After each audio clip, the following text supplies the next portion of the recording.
ସମସ୍ତ ଶ୍ରୋତାବନ୍ଧୁଙ୍କୁ କୁଳମଣି ପଣ୍ଡାର ନିମନ୍ତ୍ରଣ। ମୁଁ ଆପଣ ସମସ୍ତଙ୍କର ମଙ୍ଗଳ କାମନା କରି ଆଜିର କାର୍ଯ୍ୟକ୍ରମ ଆରମ୍ଭ କରୁଛି। ଆଜି 21 ତାରିଖ ବୁଧବାର, ଜାନୁଆରୀ ମାସ 21 ତାରିଖ ବୁଧବାର। ଆଜି ସୂର୍ଯ୍ୟୋଦୟ 6ଟା 25 ପରେ 6 ଘଣ୍ଟା 25 ମିନିଟ୍ 23 ସେକେଣ୍ଡ। ସୂର୍ଯ୍ୟାସ୍ତ 5ଟା 29 ପରେ 5 ଘଣ୍ଟା 29 ମିନିଟ୍ 43 ସେକେଣ୍ଡ। ଅଶୁଭ ସମୟ 11ଟା 59 ଗୋଟାଏ 23। ହଁ ବନ୍ଧୁ, ଏବେ ଶୁଣିବା ମେଷ ରାଶି କଥା। 21 ତାରିଖ ବୁଧବାର ମେଷ ରାଶି ଜନତାଙ୍କୁ ସୁଖ ପୁଷ୍ପମାଲ୍ୟ ଉପହାର ଦେବ। 21 ତାରିଖ ବୁଧବାର ଏ ଦିନ ମେଷ ରାଶିର ଜନତାଙ୍କୁ ଏକ ସୁଖ ପୁଷ୍ପ ମାଲ୍ୟ ଉପହାର ଦେବ। ମାନେ ଆଜି କେବଳ ସୁଖ ସୁଖ ସୁଖ ଏହା ହିଁ ଉପଭୋଗ କରିବେ ମେଷ ରାଶିର ସମସ୍ତ ଲୋକ। ଶାରୀରିକ ସମସ୍ୟା ନାହିଁ। ଅନ୍ତରଙ୍ଗ ଆଦରଣୀୟ ବନ୍ଧୁମାନଙ୍କର ସହଜର ହାତ ଲମ୍ବି ଆସିବ। ଅନ୍ତରଙ୍ଗ ଆଦରଣୀୟ ସହଯୋଗ ବନ୍ଧୁ ଯିଏ ସହଯୋଗ କରନ୍ତି, ସେହି ସହଯୋଗୀ ବନ୍ଧୁଙ୍କର ହାତ ସହଯୋଗ କରିବା ପାଇଁ ଲମ୍ବି ଆସିବ। ଶାରୀରିକ ସମସ୍ୟା ନାହିଁ। ସମସ୍ତ କର୍ମ ଆଜି ସୁରୁଖୁରୁରେ ହେବ। ଆଜି ସମସ୍ତେ ନିଜ କର୍ମକ୍ଷେତ୍ରରୁ ବଢ଼ିଆ ଆୟ ଅମଳ କରିବେ। ସାମାନ୍ୟ ଚେଷ୍ଟାରେ ଆଜି ରୋଜଗାର ବହୁତ ହେବ। କର୍ମଠ ଆଉ ଧର୍ମଜ୍ଞ ଦଳେ ହେଲେ କର୍ମଠ, ଦଳେ ହେଲେ ଧର୍ମଜ୍ଞ। ଆଉ ଯେଉଁମାନେ କର୍ମଠ ଆଉ ଧର୍ମଜ୍ଞ ସେମାନଙ୍କର ଆଜି କଚେପବାଦ। ସେମାନେ ଆଜି ନ୍ୟାୟ ନୀତି ଅବଲମ୍ବନ କରି ଯଥେଷ୍ଟ ବେଶୀ ଆୟ ଅମଳ କରିବେ। 1:50 ଠାରୁ 2 ପାଇଁ ଅଶୁଭ ସମୟ ଆସିବ। ମେଷ ରାଶି 2 ନକ୍ଷତ୍ର ସାବଧାନ। 21 ତାରିଖ ବୁଧବାର ବୃଷ ରାଶିର ଲୋକେ କର୍ମ କ୍ଷେତ୍ରର ଆହ୍ୱାନ ଶୁଣି ଚଳଚଞ୍ଚଳ ହେବେ। ବୃଷ ରାଶିର ଲୋକେ ବି ଆଜି କର୍ମ କ୍ଷେତ୍ରକୁ ନ ଯାଇ ଚୁପଚାପ ରହିପାରିବେ ନାହିଁ। ଯେତେ ଅଳସୁଆ ହେଲେ ବି କେବେ ବି ସେ ସମୟ ନଷ୍ଟ କରିପାରିବନି। ଯେମିତି ହେଲେ ବି କର୍ମକ୍ଷେତ୍ରକୁ ଯିବ। କର୍ମକ୍ଷେତ୍ରର ଆହ୍ୱାନକୁ ଟାଳି ପାରିବେ ନାହିଁ। ସେମାନେ କର୍ମକ୍ଷେତ୍ରର ଆହ୍ୱାନ ଶୁଣି ଚଳଚଞ୍ଚଳ ହେବେ। ପୂର୍ବ ଯୋଜନାକୁ ସାକାର କରି ଆନନ୍ଦିତ ହେବେ।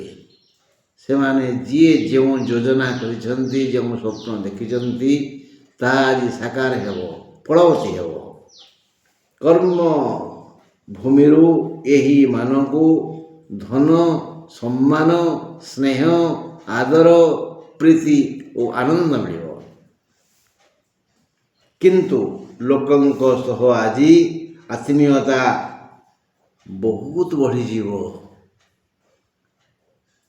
ଏହି ଆତ୍ମୀୟତା ଭିତରେ ଯଦି ସତର୍କ ନ ହେବେ, କହୁ କାହାକୁ କ'ଣ କହିଦେବେ ଯେ ସେ ଟିକେ ମୁହଁ ଫୁଲେଇବ।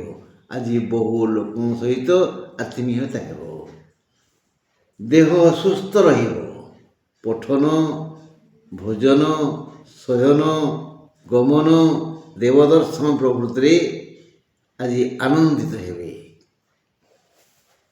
ତେଣୁ ଆଜି ମନ ଲାଖି ସବୁ କାର୍ଯ୍ୟ ହେବ। କିଏ ପଢ଼ିବାକୁ ଭଲ ପାଏ, କିଏ ବୁଲିବାକୁ ଭଲ ପାଏ, କିଏ ମନ୍ଦିର ଯିବାକୁ ଭଲ ପାଏ। ତେଣୁ ଯିଏ ଯେଉଁ ରୁଚିରେ ଯେଉଁଠିକି ଯିବେ ବା କରିବେ ସେମାନେ ସମସ୍ତେ ଆଜି ପ୍ରଫୁଲ୍ଲିତ ହେବେ। ଦିନ 1:50 ପରେ ବୃଷ ରାଶି ରୋହିଣୀ ନକ୍ଷତ୍ରର ଅଶୁଭ ସମୟ ଆରମ୍ଭ ହେବ। ମିଥୁନ କଥା ବୁଝିବା। ବୁଧବାର 21 ତାରିଖ ମିଥୁନ ପାଇଁ କିଛି ଖୁସି ଖବର ଆଣିବ। ଏଇ ବୁଧବାର 21 ତାରିଖ ମିଥୁନ ରାଶିର ଲୋକମାନଙ୍କୁ ଖୁସି ଖବର ଶୁଣାଇବ। ହେଲେ ଆଜି ମିଥୁନ ରାଶି ପୁରୁଷଙ୍କର ଘାତ ଚନ୍ଦ୍ର। ମିଥୁନ ରାଶି ପୁରୁଷମାନେ ଟିକେ ହୁସିଆର ରହିଲେ ଭଲ। ମିଥୁନ ରାଶି ପୁରୁଷଙ୍କର ଆଜି ଘାତ ଚନ୍ଦ୍ର। 1:50 ପରଠାରୁ ଆର୍ଦ୍ରା ନକ୍ଷତ୍ର ଯୁକ୍ତ ବ୍ୟକ୍ତିଙ୍କ ପାଇଁ ସତର୍କତା ଅବଲମ୍ବନ କରିବା ଉଚିତ। ଆର୍ଦ୍ରା ନକ୍ଷତ୍ର ମିଥୁନ ରାଶି ଏ ବ୍ୟକ୍ତିମାନେ ଆଜି 1:50 ପରଠାରୁ ସତର୍କ ରହିଲେ ନିଜ ପାଇଁ ଭଲ। ନବମ ଘରେ ମାନେ ଭାଗ୍ୟ ସ୍ଥାନରେ ରାହୁ ରହିଛନ୍ତି। ନବମରେ ରାହୁ। ଆଜିର ଚନ୍ଦ୍ର ସେ ରାହୁଙ୍କ ସହିତ ମନ୍ତ୍ରଣା କରିବେ। ରାହୁ ଚନ୍ଦ୍ରଙ୍କୁ ଯେଉଁ ଆଦର କରନ୍ତିନି, ଚନ୍ଦ୍ରଙ୍କର ମହାଡର ରାହୁକୁ। ତେଣୁ ଆଜି ମାନସିକ ଅସ୍ଥିରତା ବଢ଼ିଯିବ, ଅପମାନ ବି ହୋଇପାରେ। ଏଣୁ ହାତେ ମାପି ଚାଖେଣ୍ଡେ ଚାଲିଲେ ଭଲ। ମିଥୁନ ରାଶିର ସମସ୍ତ ଜନତାଙ୍କୁ ସତର୍କ କରି ଦିଆଗଲା ଯେ ଆଜି ରାହୁ ପାଖରେ ଚନ୍ଦ୍ର ନବମରେ, ଭାଗ୍ୟର ବିଡ଼ମ୍ବନା, ସାବଧାନ। ବୁଧବାର 21 ତାରିଖ କର୍କଟ ରାଶି ପାଇଁ କୌଣସି ପ୍ରକାରରେ ଶୁଭ ଫଳ ନାହିଁ। ବୁଧବାର 21 ତାରିଖ ଦିନଟି କର୍କଟ ପାଇଁ ପୂର୍ଣ୍ଣ ଅଶୁଭ। ବହୁ ଘାତ ପ୍ରତିଘାତ ସହି ଏ ରାଶିର ଲୋକେ ଜୀବନ ସଂଗ୍ରାମ କରିବେ। ବୁଧବାର ଦିନ ଏକ ସଂଗ୍ରାମମୟ ପରିବେଶ ସୃଷ୍ଟି ହେବ ସବୁ କ୍ଷେତ୍ରରେ। ଦେହ ଅସୁସ୍ଥ ହେବ, ବୃଦ୍ଧି ହେବ ବ୍ୟୟ ବଢ଼ିଯିବ, ସମ୍ମାନ ହାନି ହେବ, ସହଯୋଗ ମିଳିବନି, ନିଜର ବୁଦ୍ଧି ବିବେକ ଜ୍ଞାନର ସୁବିନିଯୋଗ କରିବାର ସୁଯୋଗ ମିଳିବନି। ମାନେ ଏସବୁ ବିନିଯୋଗ କରିବା ପୂର୍ବରୁ ବିପଦ ଆସିଯିବ। ନିଜ ବିଦ୍ୟା ବୁଦ୍ଧି ବିବେକର ବିନିଯୋଗ କରିବା ପୂର୍ବରୁ ବିପଦ ଆସିଯିବ। ଦିନ 1:50 ପରେ ଅଶ୍ଳେଷା ନକ୍ଷତ୍ର ଯୁକ୍ତ ଲୋକେ ସତର୍କ ରହିଲେ ଭଲ, ନହେଲେ ବଡ଼ ଅସୁବିଧା। 21 ତାରିଖ ବୁଧବାର ସିଂହ ରାଶିର ସମସ୍ତ ବ୍ୟକ୍ତି, ତାଙ୍କୁ କୁହାଯାଇଛି ସିଂହ ରାଶିର ବ୍ୟକ୍ତିଙ୍କ ଭିତରୁ ଯେଉଁମାନେ ଚକ୍ଷୁଷ୍ମାନ, ଯାହାର ଖୋଲା ଆଖି ଅଛି, ମେଲା ଆଖି ଅଛି, ଯେଉଁମାନେ ଏଡ଼େ ଏଡ଼େ ଆଖିରେ ସବୁ ଦେଖିପାରନ୍ତି, ତାଙ୍କ କଥା କୁହାଯାଉଛି। କ'ଣ କୁହାଯାଉଛି? 21 ତାରିଖ ବୁଧବାର ସିଂହ ରାଶିର ଚକ୍ଷୁଷ୍ମାନ ଲୋକେ ଦେଖ, ଆଖି ମେଲା କରି ଦେଖ, ଟଙ୍କା ଉଡ଼ୁଛି, ଟଙ୍କା ଝଡ଼ୁଛି, ଟଙ୍କା ପଡ଼ୁଛି। ଆରେ ଉଠାଅ, ଗୋଟାଅ, ଅଣ୍ଟିରେ ରଖ। ବନ୍ଧୁ, କାହାର ଆଖି ନାହିଁ? ଏଇ ଚର୍ମ ଚକ୍ଷୁ କଥା କୁହାଯାଇନି। ସେଦିନ କୁରୁକ୍ଷେତ୍ରରେ ଶ୍ରୀକୃଷ୍ଣ କହିଥିଲେ ଅର୍ଜୁନଙ୍କୁ, ତମେ ଚର୍ମ ଚକ୍ଷୁରେ ମୋର ବିଶ୍ୱରୂପ ଦେଖିପାରିବନି। ଆଜି ଜ୍ଞାନୀମାନେ ଆପଣଙ୍କୁ କହୁଛନ୍ତି ଯେ ସର୍ବେଷାଂ ଲୋଚନଂ ଶାସ୍ତ୍ରଂ, ସମସ୍ତଙ୍କର ଆଖି ହେଉଛି ଶାସ୍ତ୍ର। ଯସ୍ୟ ନାସ୍ତି ସ ଏବ ଅନ୍ଧଃ। ଏଇ ଶାସ୍ତ୍ର ଜ୍ଞାନ ଯାହାର ନାହିଁ, ତାର ଦୃଷ୍ଟିଶକ୍ତି ଯେତେ ପ୍ରଖର ଥିଲେ ବି ସେ ଅନ୍ଧ। ଅର୍ଥାତ୍ ଆଜି କୁହାଗଲା ଯେଉଁମାନେ ଶାସ୍ତ୍ରଜ୍ଞ, ଶାସ୍ତ୍ରଦ୍ରଷ୍ଟା, ସେମାନେ ଆଜି ସାମାନ୍ୟ ଚେଷ୍ଟାରେ ନିଜ ବିଦ୍ୟା ବୁଦ୍ଧି ବିବେକ ଜ୍ଞାନ ଓ ବିଚାରଧାରାର ବିନିଯୋଗରେ ଯଥେଷ୍ଟ ବେଶୀ ଆୟ ଅମଳ କରିବେ। ନହି ସୁପ୍ତସ୍ୟ ସିଂହସ୍ୟ ମୁଖେ କୁହାଯାଇଛି, ଶୋଇଥିବା ସିଂହ ପାଟିରେ ପଶୁ ପଶିଯାଏନି। ମାଳି ଖଟେ, କୃଷକ ଘରେ ଶୁଏ। ସେଥିପାଇଁ ମାଳିକି କେବେ ଜଳର ଅଭାବ ହୁଏନି। ଆଉ ଅଳସୁଆ କୃଷକ ଉପରକୁ ଚାହିଁଥାଏ କେବେ ହବ। ଏଠାରେ ଏହା କୁହାଯାଇଛି ଯେ ସର୍ବେଷାଂ ଲୋଚନଂ ଶାସ୍ତ୍ରଂ ଯସ୍ୟ ନାସ୍ତି ଅନ୍ଧ ଏବ ସହ। ଏଣୁ ଯିଏ ସ୍ୱବୁଦ୍ଧି ବିଦ୍ୟା ବିବେକର ଓ ନିଜ ଜ୍ଞାନର ସୁବିନିଯୋଗ କରିବ, ଧନଲକ୍ଷ୍ମୀ ତା ହାତ ମୁଠାରେ ରହିଯିବେ। ବହୁ ଦିଗରୁ ସହଯୋଗ ମିଳିବ, ପ୍ରୀତି ବୃଦ୍ଧି ହେବ, ଦେହ ସୁସ୍ଥ ରହିବ। ଦିନ 1:50 ପରେ ପୂର୍ବ ଫାଲ୍ଗୁନୀ ନକ୍ଷତ୍ର ବାଲା ହୁସିଆର ରହିଲେ ଭଲ। ସିଂହ ରାଶି ପୂର୍ବ ଫାଲ୍ଗୁନୀ ନକ୍ଷତ୍ରଙ୍କର ଟିକେ ଅଶୁଭ ହେବ ଦିନ 1:50 ପରେ। 21 ତାରିଖ ବୁଧବାର କନ୍ୟା ରାଶି ବ୍ୟକ୍ତିମାନଙ୍କର ଆୟ ବୃଦ୍ଧି ହେବ। ଏହି ଆୟରେ ଟିକେ ଅଧିକ ଲାଭ ଗନ୍ଧ ବାରି ହେଉଛି। ଆୟ ତ ହେବ କିନ୍ତୁ ଲାଭ ଅଧିକ ହେବ। ମାନେ ଯେଉଁ ଜିନିଷକୁ ଆପଣ 5 ଟଙ୍କାରେ କିଣି 6 ଟଙ୍କାରେ ବିକୁଥିଲେ, 7 ଟଙ୍କାରେ ବିକୁଥିଲେ, 8 ଟଙ୍କାରେ ବିକୁଥିଲେ, ଆଜି ସେଇ ଜିନିଷର ମୂଲ୍ୟକୁ ଆପଣ 15 ଟଙ୍କାରେ ବିକିବେ। କାରଣ ଆପଣଙ୍କ ପାଖରେ ଜିନିଷ ଥିବ ଆଉ କାହା ପାଖରେ ନଥିବ। ବ୍ୟବସାୟୀମାନଙ୍କର ତ ଏଇଟା ଚାଲାକି। ତେଣୁ ଆଜି ଆୟ ବୃଦ୍ଧି ହେବ, ହେଲେ ଏହି ଆୟରେ ଟିକେ ଅଧିକ ଲାଭ ଶବ୍ଦ ବାରି ହେବ। ଦେହ ମୁଣ୍ଡ ଠିକ୍ଠାକ୍ ରହିବ। କେବଳ ଧନ ନୁହେଁ, ଯାହାର ମନ ଯେମିତି ଚାହିଁଥାଏ, ଯାହା ମନ ଯାହାକୁ ଟାକିଥାଏ ତାକୁ ସେ ସେମିତି ଦେଖାଯାଏ। ଏହି ଲାଭ ବିଭିନ୍ନ ରୂପରେ ବିଭିନ୍ନ ବ୍ୟକ୍ତିଙ୍କ ଚରିତ୍ରକୁ ନେଇ ଭିନ୍ନ ଭିନ୍ନ ରୂପରେ ଆସିବ। ହଁ, ଖାଲି ଧନ ନୁହେଁ, ମାନ ସମ୍ମାନ ପଦାର୍ଥ ଉପହାର ଇତ୍ୟାଦି ଅନେକ। ଦିନ 1:50 ପରେ ହସ୍ତା ନକ୍ଷତ୍ରର ଅଶୁଭ ସମୟ ଆରମ୍ଭ ହେବ। ହସ୍ତା ନକ୍ଷତ୍ରଧାରୀ ବ୍ୟକ୍ତି ସମୁଦାୟ ଟିକେ ହୁସିଆର ରହିଲେ ଭଲ। 21 ତାରିଖ ବୁଧବାର ତୁଳା ରାଶିର ବନ୍ଧୁ ଲାଭ ଯୋଗ ଅଛି। ବନ୍ଧୁ ବଳ ଦିଏ, ଜଳ ଥଳ ଦିଏ, ଗଛ ଫଳ ଦିଏ।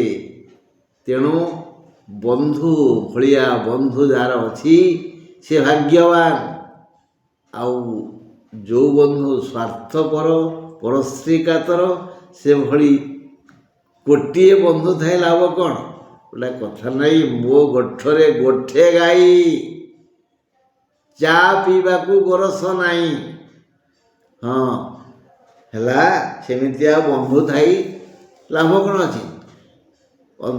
କାଣସ୍ୟ ଚକ୍ଷୁଷା କିଂ, ଚକ୍ଷୁ ପୀଡ଼େଇବ କେବଳମ୍। କଣାର ଆଖି ଥାଇ ଲାଭ କ'ଣ? ତା ଆଖି ତ ସବୁବେଳେ ପୀଡ଼ା ଦିଏ, କଷ୍ଟ ଦିଏ, ଯନ୍ତ୍ରଣା ଦିଏ। ମୂର୍ଖ ପୁତ୍ର ଠିକ୍ ସେଇଭଳି ସବୁବେଳେ ପୀଡ଼ା ଦେଇଥାଏ। ଏଣୁ ବନ୍ଧୁ ପିଲାର ଚରିତ୍ର ଗଠନ କରନ୍ତୁ, ତାକୁ ସଂସ୍କାର ଦିଅନ୍ତୁ। ଆପଣଙ୍କୁ ଭଲ, ତାକୁ ବି ଭଲ। ବନ୍ଧୁ ସଂଖ୍ୟା ବଢ଼ିଯିବେ। ଏମାନେ ଆଜି ନାନାବିଧ ସୁଖ ଲାଭ କରିବେ। କର୍ମ ଚଞ୍ଚଳ ରହିବେ। ଆୟ ବି ଭଲ ହେବ। ସ୍ୱାସ୍ଥ୍ୟ ସମସ୍ୟା ନାହିଁ। ଦିନ 1:50 ପରେ ସ୍ୱାତି ନକ୍ଷତ୍ରର ଅଶୁଭ ସମୟ ଆସିବ। କୌଣସି ପ୍ରକାର ବାଧା ବନ୍ଧନ କୌଣସି କାର୍ଯ୍ୟରେ ନାହିଁ। ତୁଳା କଥା କହିଲା। ବିଛା କଥା 21 ତାରିଖ ବୁଧବାର ବିଛା ରାଶିର କଳହ ଯୋଗ। ବିଛା ରାଶିର କଳହ ଯୋଗ। ତେଣୁ ବିଛା ରାଶିର ବନ୍ଧୁମାନେ ଟିକେ ପାଟି ବନ୍ଦ କରନ୍ତୁ, ଗୁଡ଼ାଏ ଶୁଣନ୍ତୁ, ପଦେ ଅଧେ କହନ୍ତୁ, ନହେଲେ ଠକିଯିବେ। ଆଜି କଳହ ଯୋଗ, ବୃଥା ବ୍ୟୟ ହେବ, ଦେହ ଅସୁସ୍ଥ ରହିବ, ଦେହ ବିଶ୍ରାମ ଚାହିଁବ, ଗୃହୋପକରଣର କ୍ଷତି ହେବ। ଗୃହୋପକରଣ ଘରେ ଯାହା ସବୁ ଥିବ ତା ନଷ୍ଟଭ୍ରଷ୍ଟ ଭାଙ୍ଗି ଯାଇପାରେ। ତମ ଚରିତ୍ର ପ୍ରତି ଲୋକେ ଆଙ୍ଗୁଳି ଦେଖାଇବେ। ଲୋକଟା ଭଲ ନୁହଁ, ଲୋକଟା ଭଲ ନୁହଁ, ଏମିତି ଏମିତି କରେ ଆଉ ତା ଫଳ ସେ ଭୋଗୁଛି ଆଉ। ସାବଧାନ, ଚୁପ୍ ରହନ୍ତୁ। 1:50 ପରେ ଜ୍ୟେଷ୍ଠା ନକ୍ଷତ୍ରର ଅଶୁଭ ସମୟ ଆସିବ। 21 ତାରିଖ ବୁଧବାର ଧନୁ ରାଶିଧାରୀଙ୍କ ଆଜି ଉତ୍ତମ ସ୍ୱାସ୍ଥ୍ୟ ଲାଭ ହେବ। ଧନୁ ରାଶି ଲୋକମାନେ ଆଜି ନିଜ ସ୍ୱାସ୍ଥ୍ୟ, ରୂପ, ଚେହେରାକୁ ନେଇ ମନେ ମନେ ଖୁସି ହେବେ। ମୁଁ କି ସୁନ୍ଦର। 21 ତାରିଖ ବୁଧବାର ଧନୁ ରାଶି ବ୍ୟକ୍ତିମାନଙ୍କୁ ଉତ୍ତମ ସ୍ୱାସ୍ଥ୍ୟ ଲାଭ ହେବ। ମାନେ ମୁଁ ସୁସ୍ଥ ଓ ନିରୋଗ, ଏହି ଦିବ୍ୟ ଜ୍ଞାନ ଲାଭ ହେବ। କାରଣ ସ୍ୱାସ୍ଥ୍ୟ ହିଁ ସମ୍ପଦ ନା। ଦେହ ଯଦି ଠିକ୍, ସଂସାର ଠିକ୍। ଦେହ ଯଦି ଭୁଲ, ସଂସାର ଭୁଲ। ସୁସ୍ଥ ଓ ନିରୋଗ ରହିବେ। ଋଣ, ରୋଗ, ଶତ୍ରୁ ଆଜି ପରାଜିତ ହେବେ। ଅଭାବ, ଅସୁବିଧା ଦୂରେଇ ଯିବ। କିନ୍ତୁ ଦିନ 1:50 ପରେ ପୂର୍ବାଷାଢ଼ା ନକ୍ଷତ୍ରର ଅଶୁଭ ସମୟ ଆସିବ। ମକର ରାଶି କଥା। 21 ତାରିଖ ବୁଧବାର ମକର ରାଶି ପାଇଁ ବ୍ୟୟ କିଛି ହେବ, କିଛି ଖର୍ଚ୍ଚ ହେବ, ପାଇଁ ବ୍ୟୟ କିଛି ହେବ। ଆୟ ମଧ୍ୟମ ହେବ, ମନ ବ୍ୟାକୁଳ ହେବ। ମାତ୍ର ପୂର୍ବ ପୁଣ୍ୟ ବଳରୁ ଆଜି ସମ୍ମାନିତ ହେବେ। ଆଲୋ ସଖୀ, ଆପଣା ନମହତ ଆପେ ରଖି। ସୁଖସ୍ୟ ଦୁଃଖସ୍ୟ ନ କୋପି ଦାତା। କେହି କାହାକୁ ସୁଖ ଦିଏନା କି ଦୁଃଖ ଦିଏନା। ଆମେ ଯେଉଁ କର୍ମ କରୁ ସେ କର୍ମର ଫଳ ଆମ ପାଇଁ ସୁଖ ରୂପରେ ଆସେ ବା ଦୁଃଖ ରୂପରେ ଆସେ। ହେଲେ ତତ୍କ୍ଷଣାତ୍ ବିଧାତା ଦିଅନ୍ତିନି, ଡେରିରେ ଦିଅନ୍ତି। ପୁଣ୍ୟାତ୍ମାମାନଙ୍କୁ ଏହି ଫଳ ଡେରିରେ ଦିଅନ୍ତି।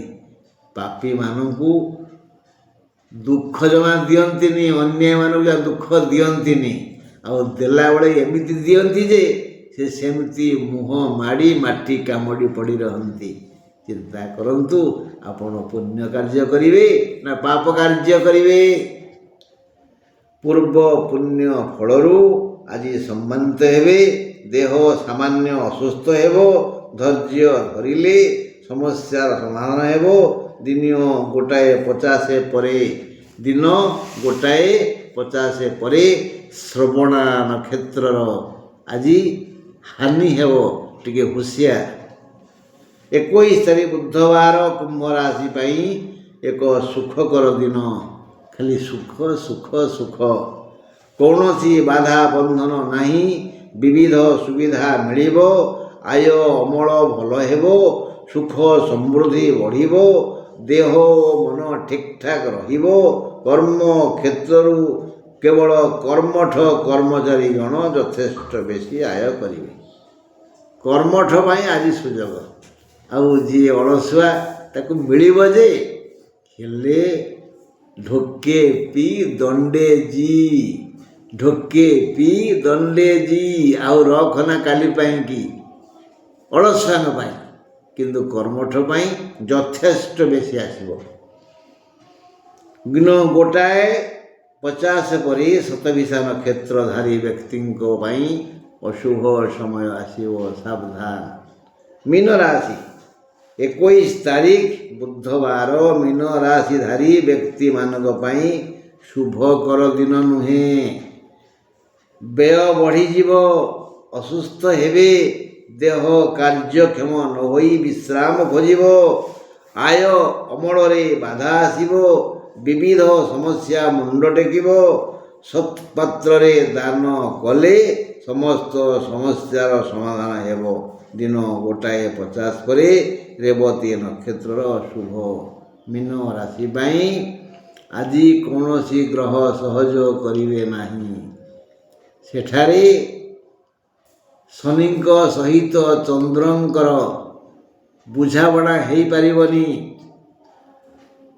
ଶନି ଦେଖିବେ ଯେ ମୋର ପ୍ରିୟ ଚନ୍ଦ୍ରମାକୁ ରାହୁ ଗିଳି ଦେଇଛି, ତେଣୁ ମୋ ସୁଖକୁ ସେ ହରଣ କରିନେଇଛି। ତେଣୁ ଖାଲି ମୀନ ରାଶିର ବ୍ୟକ୍ତି ବ୍ୟସ୍ତ ବିବ୍ରତ ହେବେ। ମୋ ବନ୍ଧୁ, ଆଜି ପାଇଁ ଏତିକି। ଈଶ୍ୱର ଚାହିଁଲେ ଆସନ୍ତାକାଲି ମୁଁ ପୁଣି ଆପଣଙ୍କ ସହିତ ଦୁଃଖ ସୁଖ ହେବି। ରହିଲି, ନମସ୍କାର।